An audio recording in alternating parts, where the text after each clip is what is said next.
శుక్లాంబరధరం విష్ణుం శశివర్ణం చతుర్భుజం ప్రసన్నవదనం ధ్యాయేత్ సర్వవిఘ్నోపశాంతయే. సర్వమంగళమాంగళ్యే శివే సర్వార్థ సాధకే శరణ్యే త్రయంబకే దేవి నారాయణే నమోస్తుతే. జ్యోతిషాభిమానులందరికీ నమస్కారం. 2025 మే నెల 18వ తారీఖు ఆదివారం రోజు పూర్వభాద్ర నక్షత్రం 3వ పాదము ద్వారా మీనరాశి నుండి రాహువు సాయంత్రం 5 గంటల ప్రాంతంలో కుంభరాశిలోనికి ప్రవేశిస్తున్నాడు. అదే రోజు అదే సమయానికి కేతువు కూడా ఉత్తర నక్షత్రం 1వ పాదము ద్వారా కన్యా రాశి నుండి సింహరాశిలోనికి సాయంత్రం 5 గంటలకు ప్రవేశిస్తున్నాడు అదే ఆదివారం రోజు. ఈ రకంగా మే 18 సాయంత్రం 5 గంటలకు రాహు మీనరాశి నుంచి కుంభరాశిలోనికి, కేతువు కన్యా రాశి నుంచి సింహరాశిలోనికి ప్రవేశించడం వల్ల రాహుకేతువులు ఇద్దరూ కూడా తమ యొక్క మార్పును ప్రారంభించడం వల్ల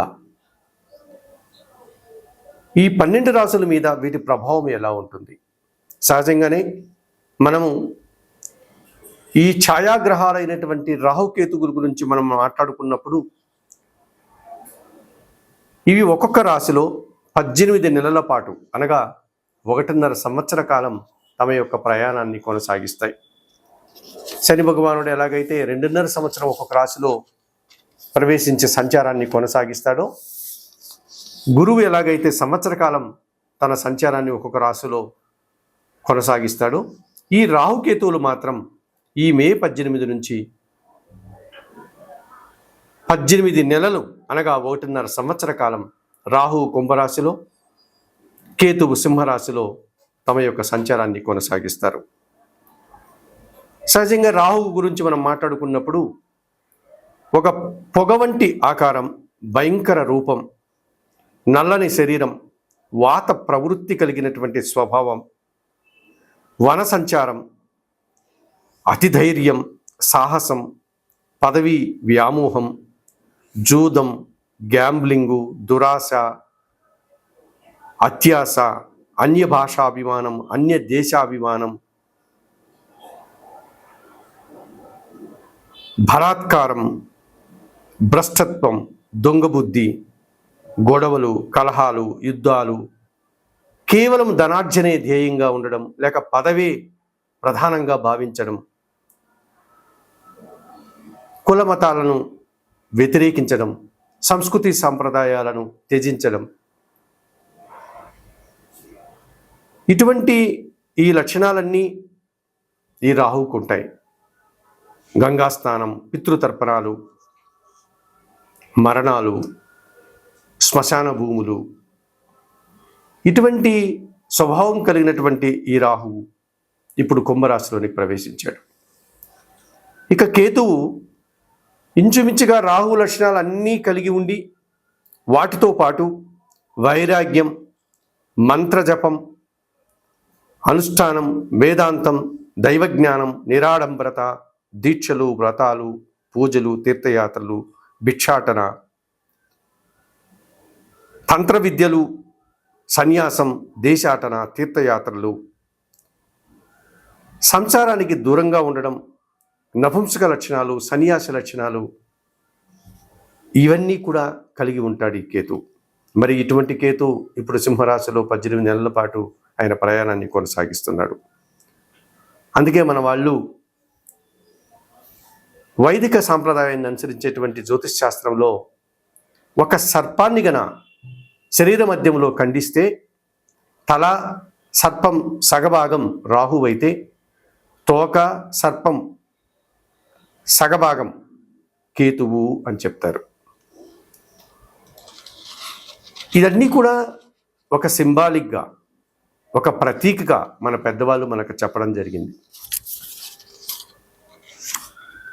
అటువంటి ఈ రాహుకేతువులు ఇప్పుడు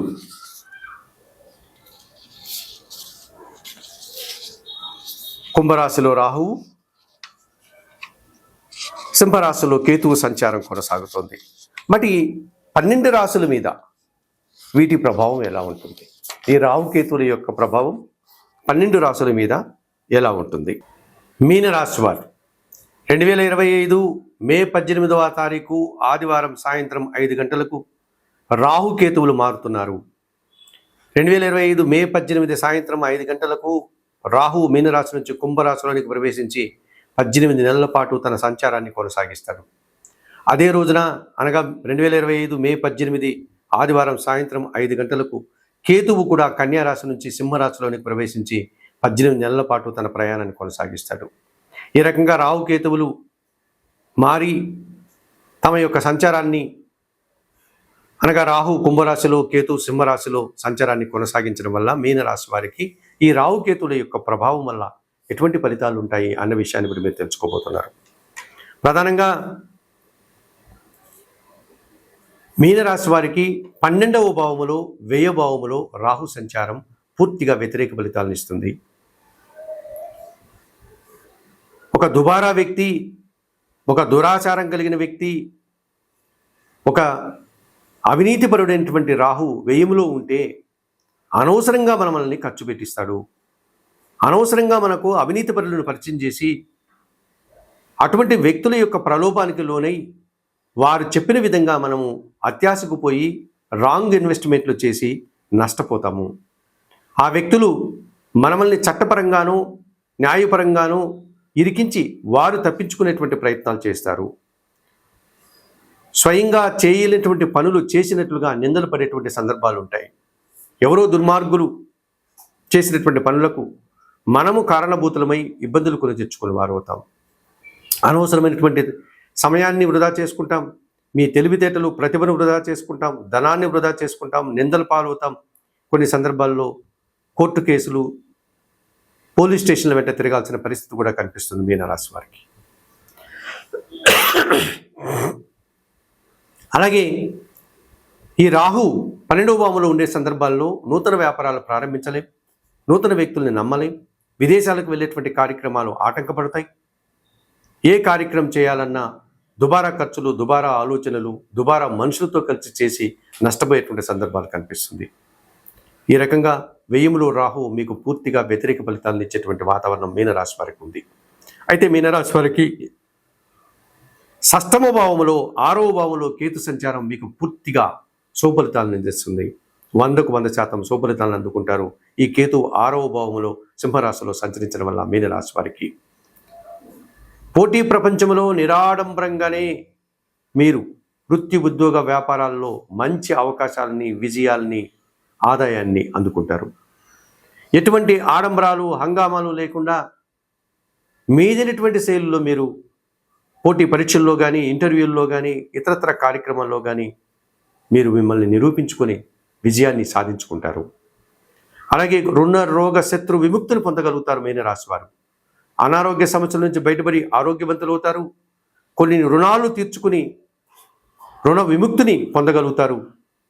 అలాగే ఎవరైనా మీకు శత్రువులు ఉంటే వారు మిత్రులుగా మారి సంతోషంగా కాలం గడుపుతారు. అటువంటి శత్రువులు మీకు శత్రుశేషం లేకుండా మీకు మిత్రులుగా మారేటువంటి సందర్భాలు కనిపిస్తుంది. ఈ రకంగా రుణాల మీద, అనారోగ్యం మీద, శత్రువుల మీద మీరు విజయాన్ని సాధిస్తారు. ఈ 6వ ఇంట ఉన్నటువంటి కేతు సంచారం భగవంతుని ఆశీస్సులను అందిస్తుంది. తీర్థయాత్రలను దర్శించేటువంటి అవకాశాన్ని కల్పిస్తుంది. పూజాది కార్యక్రమాలను నిర్వర్తించుకొని పుణ్యఫలాన్ని సంపాదించుకునే అవకాశాన్ని కూడా కల్పిస్తుంది. ఈ రకంగా మీనరాశి వారికి కేతువు పూర్తిగా సహకరించడం వల్ల మీరు కాస్త ఊపిరి పీల్చుకొని ప్రశాంతంగా, సంతోషంగా, దైవబలంతో ఆనందంగా ఉండేటువంటి వాతావరణం కనిపిస్తుంది. మరి వ్యయంలో ఉన్నటువంటి రాహుదోషం నుంచి బయటపడడానికి నిత్యం కనకదుర్గాదేవిని దర్శించండి. శ్రీదేవి ఖడ్గమాల స్తోత్రం చదువుకోండి. ఎర్రటి పూలమాలను అమ్మవారికి సమర్పించండి. కుంకుమార్చన లాంటి కార్యక్రమాలు అమ్మవారికి నిర్వర్తించండి. అలాగే ఎర్రటి పండ్లను అమ్మవారికి నైవేద్య సమర్పణ చేయండి. ఈ రాహు ప్రీత్యర్థం కొన్ని మినుములను పేదవారికి, పేద బ్రాహ్మణులకి దానం చేయండి. మరి మీనరాశి వారు ఈ రాహుకేతువుల మార్పు సంచారం వల్ల జరిగేటువంటి పరిస్థితుల్ని, చెప్పిన విషయాల్ని స్వీకరిస్తూ, పరిహారాలు పాటిస్తూ ఆయురారోగ్యాలతో ఆర్థిక అభివృద్ధిని పొందాలని మనస్ఫూర్తిగా కోరుకుంటూ సర్వే జనా సుఖినో భవంతు.